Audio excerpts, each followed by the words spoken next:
I've got 7 steps to help you stop mumbling. Something like that.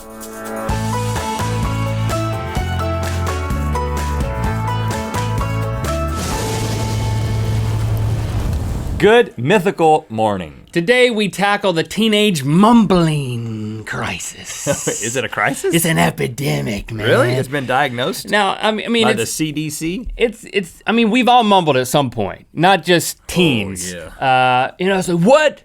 What did you say? It's embarrassing, but it happens. So I'm a mumbler. I will confess that I'm a mumbler. I was a big mumbler as a kid. Right. And when I get tired, you ought to see me when I'm tired. I was what? Just kind of like this. Okay, so I've done some mumbler. research. Boop, boop, boop, boop, boop, boop, boop. Mainly on WikiHow.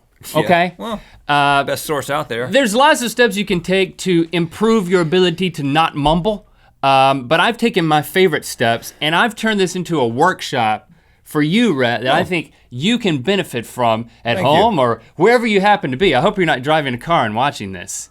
Unless you're doing it through the glass. Unless you're not mumbling. Is that illegal yet? As long as you're not mumbling, that's all I care about at this point. So I'm gonna walk you through this workshop, these 7 steps, and I want you to channel your inner mumbling teen. Oh, I've got that. And I can find him really easily. Let's see if we can learn something. Okay, one of the root causes of mumbling is being afraid of saying the wrong thing. So before I give you this step, why don't you just kind of demonstrate that? Use the word chicken instead of kitchen, or vice versa. That happens a lot. Like if you're mumbling, get words jumbled up. I don't think I've ever actually done this. Oh, I've done it. Give it a shot. Hey Dad, Mom wanted me to tell you that there was some kitchen in the chicken if you want any. There was what? Some chicken. Oh, what? Sorry. What, son? I can't understand you.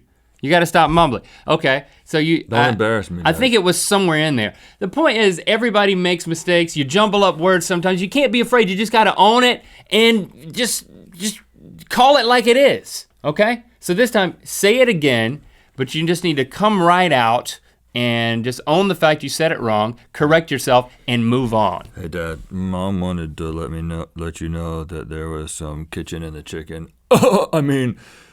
Chicken in the kitchen. Did you hear what I said? I got chicken and kitchen mixed up. I did, son. There's chicken in the kitchen, not kitchen in the chicken. Sorry, Dad.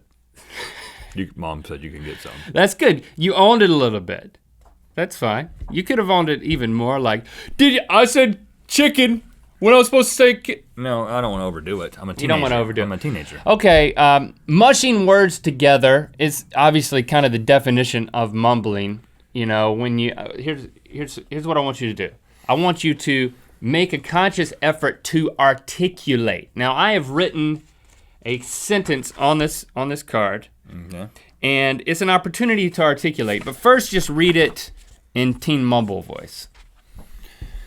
That tasty barbed wire certainly tastes like bubblegum, doesn't it, Bobby?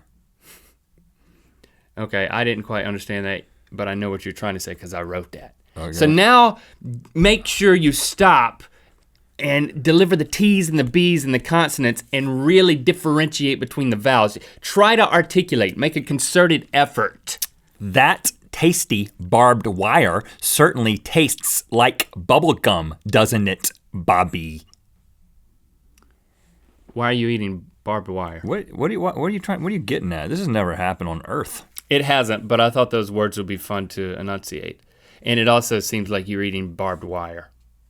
And it tasted like bubble gum. But the point is you articulated and I could understand it. Whether it makes sense or not, whether it makes sense or not is beside the point, Rhett. Okay. You just have to be understood. Okay, Bobby. Now, and don't call me Bobby. Okay, Link. Keeping your mouth closed while you're talking is a problem. That creates mumbling. Well, I have a little mouth compared to yours especially. Not that you have a big mouth like proverbial, but you have a very large mouth, kind of like a Mick Jagger mouth. Like ask me to borrow the car. I have like a Keith Richards mouth. Yeah. Ask me to borrow the car.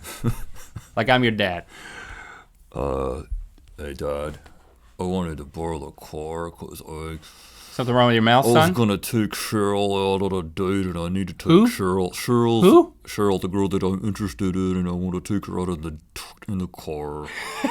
Okay, no, not if your mouth is gonna be shaped like that. All right, so now open your mouth and give me the same request again.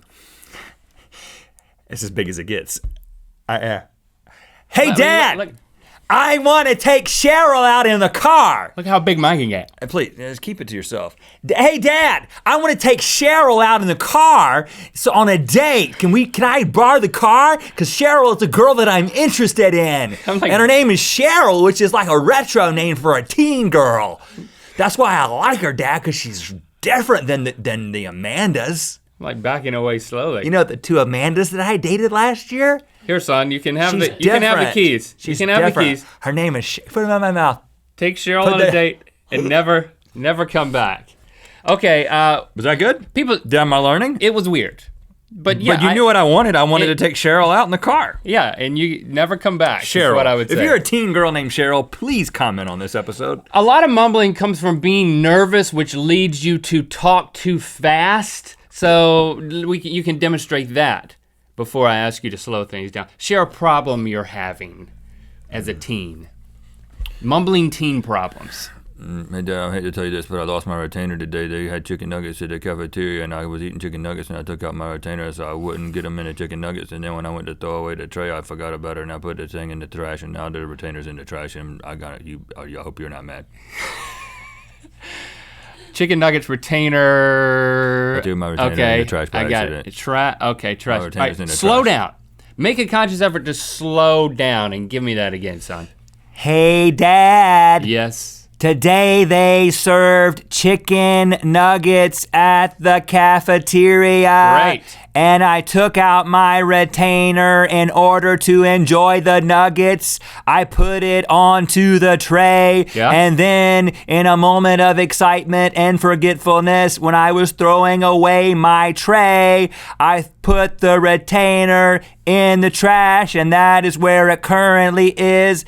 I hope you're not mad at me.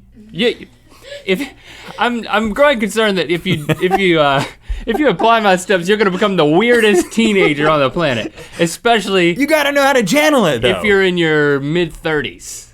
That makes it even awkward. Okay, lots of mumbling comes from having a low volume. That's where you can barely be heard. You need to raise your voice. Don't change the pitch of your voice. Yeah. Just change the volume. You need to bellow. Okay. So tell me a teen accomplishment.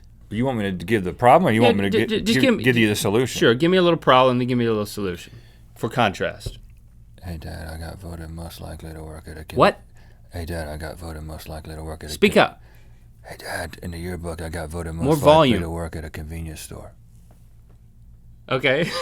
give me that again and really bellow it out. Hey, Dad! I got voted in the yearbook most likely to work at a convenience store. I think that's a good thing, Dad. And I hope you're not mad at me. And just add, you shall not pass. I found my retainer. At the end of it. You shall not pass. That's all right. Basically, channel your inner Gandalf. Channel. All right, I don't know what words I said, but I'm going to try to own it.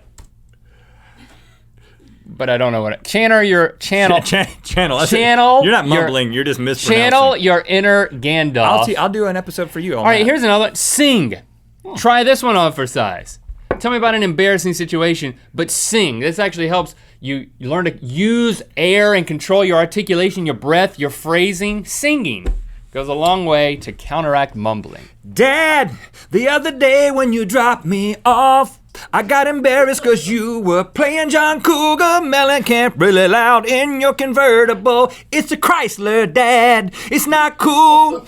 It's a Chrysler convertible and nobody cares about John Cougar Mellencamp anymore. Don't ever do that to me again. I found my retainer. I hope you're not mad. Okay, and that was great. All right, last one right quick. Practice trouble words. If there's words you know you're gonna get hung up that will lead to mumbling, you need to practice them in your spare time. Now, I've written some words that I know you have trouble with. I want you to say these. This is not as a teen, this is as Rhett. Words that Rhett has trouble saying, practice them. First one. Wolves. Wolves? Wolves. I say wolves. Wolves? Yeah, wolves. That's better, that's good. Don't say wolves. Here's another one. Oh, I have a lot of trouble with this guy's name. Channing Tatum. He can't say Channing Tatum. Channing Tatum. How do you normally say it? Channing Tatum. If I'm just in a conversation, I'm like Channing Tatum. Channing Tatum. That's a weird name, man. This one may be more pronunciation, but I wanted to throw it in there anyway. Donut? But that's not how you say it. How do I say it? Donut. Donut? Donut. Donut. Donut. Donut. Yeah, that's what you say, and that's not right. Donut. Donut. You Donut. Say There's an L in it, right? Oh, there's not an L. Sorry. All right. Clearly, this is very helpful for Rhett, and I'm ready to speak to the world. I have given you the 7 steps to success. Use at your own risk. You're welcome. Thanks for liking and commenting on this episode. You know what time it is. I'm Sophie, and that's George and Pippa from Hertfordshire, England, and it's time to spin the wheel of mythicality. Follow us on Instagram so you can see what we've cooked up for a Waffle Wednesday. Yeah! We cooked it up because it's a waffle. Also, click through to Go Mythical More where we discuss the personal side of mumbling in our own lives and some theories surrounding that. Ooh. Competitive botanists. Good to see you again, George. Oh yeah, You're Randy. back again this year, huh? I see that, huh? You've got some sort of horticulture over here, Oh, huh? horticulture. Yeah, that's what they call it. More like haticulture It's over here. Look, I'm doing some final pruning on my award-winning plant. Well, hopefully it's a cantaloupe because that's what the competition is this year. Ha! Cantaloupe. Cantaloupe? And that's another thing is my voice carries further because of my height, so I don't have to be as loud. Right. It's gonna get to your ears. It's going over everybody else's head, bouncing off the ceiling and the walls.